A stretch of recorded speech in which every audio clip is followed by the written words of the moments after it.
안녕하십니까. 2022년 6월 20일 마감 시간 내드리겠습니다.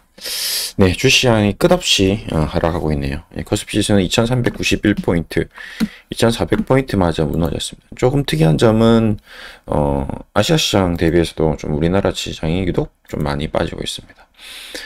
미국 그렇죠. 야간 선물 시장도 그렇죠. 홍콩도 그렇죠. 보통 우리나라가 2% 정도 빠지면 홍콩이 망가지는데 홍콩은 괜찮거든요. 상해 종합도 괜찮습니다. 일본도 그렇게 썩 나쁜 편은 아니에요. 근데 우리만 왜 이렇게 2%씩 오늘 급락했는지 좀 찾기가 좀 쉽지는 않습니다. 그래도 굳이 좀 찾자면 일단 우리나라 주시장이 좀 민감하죠. 굉장히 베타 지수가 좀 높은 편입니다. 뭐 선진국 지수까지도 안 들어가지고 아직 여전히 우리나라 주시장은 이머징 마켓, MSCI 이머징 마켓에 편입되어 있습니다. 그러다 보니까 변동성이 좀 크죠. 코인 시장도 최근에 지난 주말에 뭐 거의 비트코인이 폭락했다가 조금 돌아왔는데 일단 투기적인 흐름, 어떤 기술적인 흐름 이런 흐름이 굉장히 좀 많이 반영되는 것 같습니다. 아무래도 우리나라 전체 시가총액이 이제 2200억대네요. 엄청 빠져 있습니다. 죄송합니다. 2200조대. 2200조대. 애플 하나 시가총액보다 작은 수준이기 때문에 충분히 우리나라 시장을 외국인들은 컨트롤할 수 있다. 그래서 저는 그런 컨트롤의 일환이다. 외국인들이 오늘도 선물을 확 팔았다가 다시 좀 막판에 좀 걷어들였습니다. 그런 모습을 좀 볼 수 있었는데 이런 양상들이 뭔가 이제 자기네들이 보시면 5천억대 순매도를 하다가 갑자기 1,400대로 그냥 종가 오로록 샀거든요. 장난을 치는 거죠. 겁을 한번 확 주고 확 빼고 뺄 때 빼고 신용 반대매도 나오고 공매도 뭐 이런 것들 다 이용해서 할 수 있는 모든 수단과 방법을 다 가려서 개인들을 투매를 유도해 나가는 게 얘네들의 어떤 목적이다. 나갈 사람은 나가야 되는 거죠. 확 빼고 껍질까지 벗기고 올라가는 경우가 많습니다. 주시장은. 그렇기 때문에 지금 그런 과정이다라고 좀 생각되고 저는 지난주 정도에서 이제 좀 마무리 될 줄 알았는데 오늘까지 좀 이어지고 있습니다. 과거에도 이런 경우가 많았죠. 목금 이제 휘청하고 월요일까지 한 번 더 빼고 그러고 나서 좀 돌아서는 경우도 종종 있었습니다. 그런 양상이 되길 기대하고요. 코스닥도 좀 흔들렸습니다. 삼성전자는 뭐 말할 것도 없고 이제 고점 대비 거의 40% 빠져 있습니다. 이렇게 지금 주시장이 보시면 96,000원 10만전자 얘기했는데 지금 58,000원 그러고 나서 오늘도 장중에 계속 빼다가 종가에 그래도 조금 올려놨고요. 하이닉스는 그래도 좀 삼성전자보다 좀 덜합니다. 그렇죠. 대형 시가총액 대형주들이 이제 이렇게 굉장히 현대차 그런 대로 좀 버티고 있고요. 근데 보시면 40%. 대형 초우량주나 40%대, 기술주는 50%대, 코스피 지수는 30%대. 왜냐면 모든 주식이 다 빠지는 거 아닐까요? 은행주나 뭐 이런 제일제당 같은 경우는 고점 대비 별로 많이 안 빠졌거든요. 25%. 이런 게 있기 때문에 토탈해서 코스피는 30%대. 뭐 이제 어느 정도 보통 조정 장세에 지수가 30% 정도 빠지면 굉장히 많이 빠진 겁니다. 그래서 그것도 지금 1년 반에 걸쳐서 30%가 빠져 있는 상태이기 때문에 기간 조정이라든지 가격 조정은 어느 정도 이제 저점을 좀 다질 수 있는 구간으로 접근하는 것 같은데 이제 업종별로 그다음에 종목별로 회사별로 좀 차별화될 수 있는 그런 장세가 또 연출될 수 있을 것 같습니다. 이제 여기서 빠르게 치고 나온 아이들이 굉장히 좀 힘이 좋은 거고 실적도 좋고 3, 4분기 내년 뭐 이렇게 계속 좋아지는 종목들은 기관 투자자들이 미리 선점해서 좀 사고 치고 나갈 수 있습니다. 근데 뭐 지금 제가 봤을 때는 그냥 시장이 그냥 내려앉아 버린 것 같아요. 철강주도 인플레이션으로 좀 올라오는 듯 하다가 또 다시 경기 둔화로 불과 뭐 한 달 사이에 경기가 좋아졌다가 나빠졌다가 그 다음에 인플레이션이 됐다가 안 됐다가 그 다음에 미래 어떤 악재가 반영되었다가 안 됐다가 굉장히 빠르게 움직이죠. 부동산 시장하고는 굉장히 좀 다를 것 같습니다.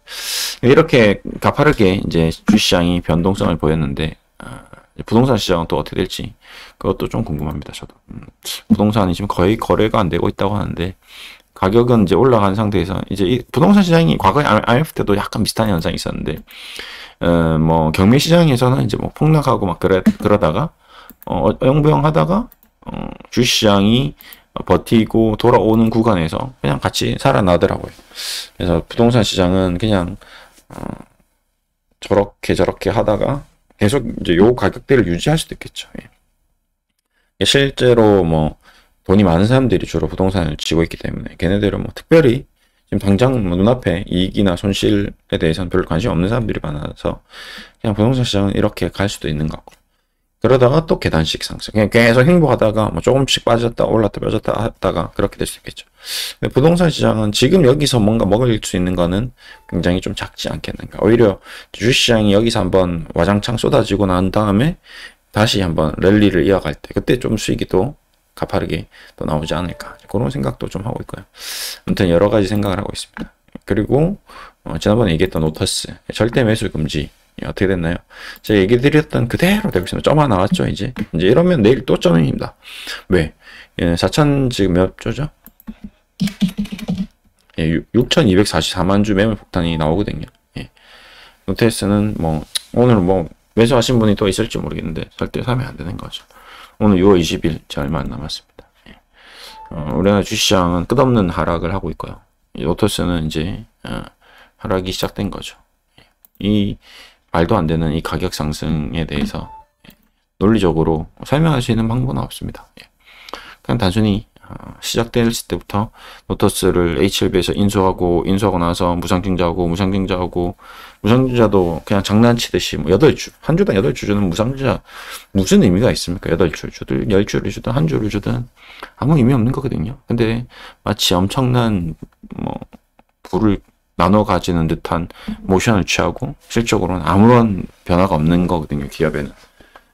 뭐 수주를 한 것도 아니고 뭐 회사가 더 좋아진 것도 아니고 공장이 2배가 늘어난 것도 아니고 신공장을 친 것도 아닌데 이렇게 올라갔다는 거는 그냥 소위 말하는 작전이었다. 근데 작전이 끝물은 어떻게 됐다? 이제 뭐 여러분들의 어떤 호구 인증, 제가 얘기 드렸죠. 분명히 이게 오늘 얘기 드리는 게 아니고 지난주에 얘기 드린 거는 계속 얘기 드렸습니다. 절대로 사면 안 돼. 여러분의 주식이 아니다.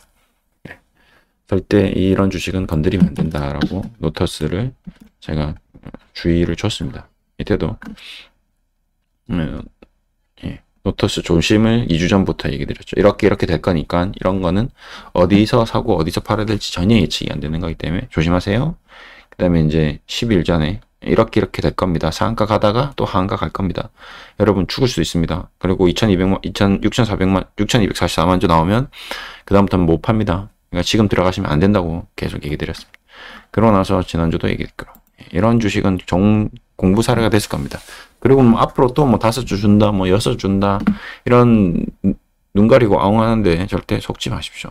지금 이거 5주 주는 거나 삼성전자가 100만원짜리가 5만원 되는 거나 액면 분할하는 거나 다를 게가 한 개도 없습니다. 다 똑같은 행위예요. 내가 주식수가 10개가 되든 100개가 되든 무슨 의미가 있겠습니까? 지금 비트코인도 보세요. 이 호가 보십시오. 지금 비트코인 하나도 거래가 안 됩니다.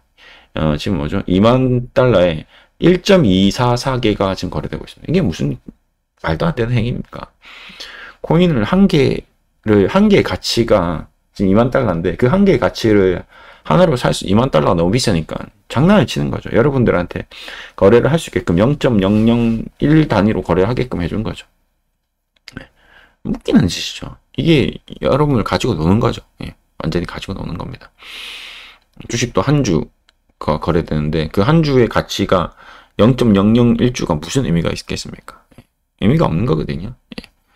근데 그걸 가지고 여러분들을 개인 투자자들을 현혹하기 위해서 이렇게 거래를 시키고 거래한 걸 또 코인을 가지고 또 다른 코인을 사게끔 해주고 네. 그럼 우리나라 또 코인이 더 나오고 그러다가 이제 하나 문 닫고 뭐 이런 과정이 계속 반복되고 있는 과정입니다. 아무튼 비트코인에 대해서도 지금 이제 2만 달러 선을 지키고 있는데 이제 이게 언제까지 지켜질지 이제 그것도 좀 관건인 것 같고 앞으로 주식 시장이 좀 반등하면서 코인 시장도 기술적 반등이 나올지 이런 거는 좀 체크를 해야 될 것 같습니다. 아무튼 지금 정말 사려는 판인 것 같네요.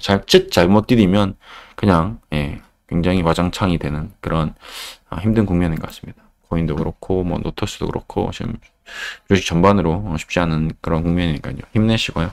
이 구간도 분명히 지나갈 겁니다. 코인하고 주식하고 제일 큰 차이점은 뭐죠? 결국 코인 시장은 저도 잘 모르겠습니다. 어떻게 될지.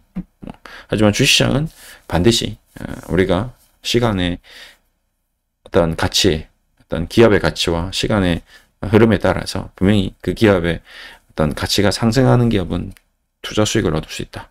배당을 받을 수 있다. 그 다음에 온 가치보다 현금이 많거나 배당을 주는 기업들, 이런 기업들은 계속 투자를 하다 보면 2년이든 3년이든 5년이든 10년이든 자녀분, 정말 안 되면 자녀분한테 물려주는 한이 있어더라도 이게 가치가 분명히 상승할 것이다. 좋은 기업은 단. 그래서 항상 배당을 주고 재무제표가 좋고 주당 순 현금 가치가 높고 주당 순이익 가치가 높고 이런 기업들을 잘 선별해서 이번에도 뭐 거의 이제 이렇게 되면 물반 고기반인 기업들이 되는 경우가 좀 나올 수 있죠. 예. 그런 것 같습니다. 지금도 굉장히 좋은 기업들이 이제 싸게 많이 거래되고 있는데, 근데 문제는 이제 그럼에도 불구하고 주가가 떨어지는 이유는 앞으로 더 나빠질 수 있기 때문에, 그 순이익 가치가 떨어질 수 있기 때문에, 앞으로 순이익이 줄어들 수 있기 때문에, 이제 그런 불안감 때문이죠. 그래서 지금은 이 불안감이 어디까지 나올지 모르겠는데, 이제 그게 마무리되면 다시 이제 욕심으로 바뀔 겁니다. 인간은 이제 계속 바닥을 보다가 싸진다. 어느 순간 올라가기 시작하면 그때부터는 불안해지는 거거든요. 또 반대로 떨어져서 무섭던 그 공포심이 반대로 올라가면, 내가 현금 들고 있는데 주가가 계속 올라가면 그것 또한 좌불안석이 됩니다. 그런 시점이 반드시 오게 돼 있어요. 인간의 심리가 그렇기 때문에. 그래서 이제 그런 국면이 또 올 것이다 라는 거를 항상 기억하시고 항상 예의주시하면서 시장을 바라보면 좋겠습니다. 오늘도 수고하셨습니다. 감사합니다.